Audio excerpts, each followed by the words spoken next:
What are the things that help you be real with yourself and have those realizations?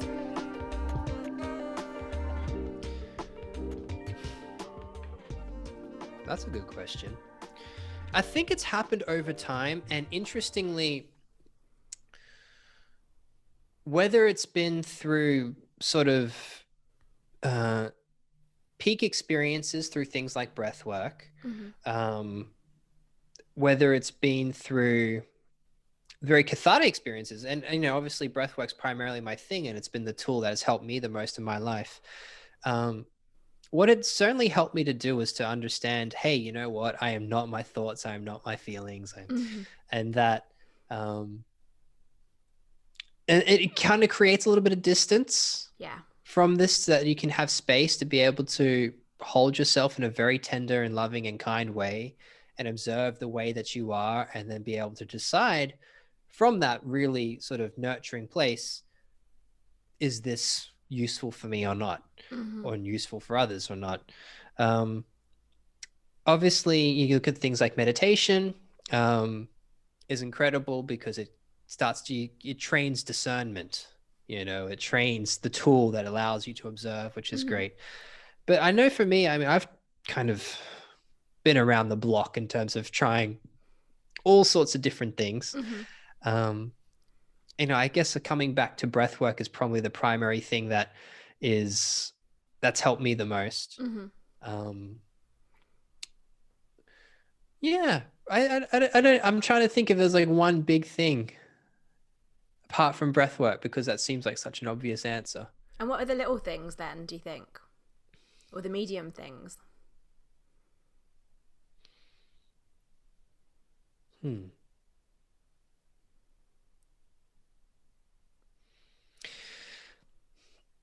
I think a little game that I'm playing with myself a lot is, whenever I feel emotional about anything, or think that anything is important in any way, I ask myself the question why that is. And whether that why actually is rational, or whether it's a story, or whether there is an emotional narrative that I'm connecting to it. Because it's one of those funny things where you start to realize that if you have an emotional reaction to something, then it means that you've created a story around it. Yes. And whether that story is right, wrong, useful, not useful, that's up to subjectivity. So it's understanding that 95% of your day, your conscious and unconscious actions are actually, unconscious stories, unconscious meanings and patterns and associations that you've created with things outside of you and within you, obviously, as well. And starting to decide whether that's useful or not. I think. And then also having the belief that, who you are is fluid. That we all think we have these set personalities, and then when people act differently to their personality, we say, oh, that person has multiple personality disorder or something. I think we all have multiple personality disorder.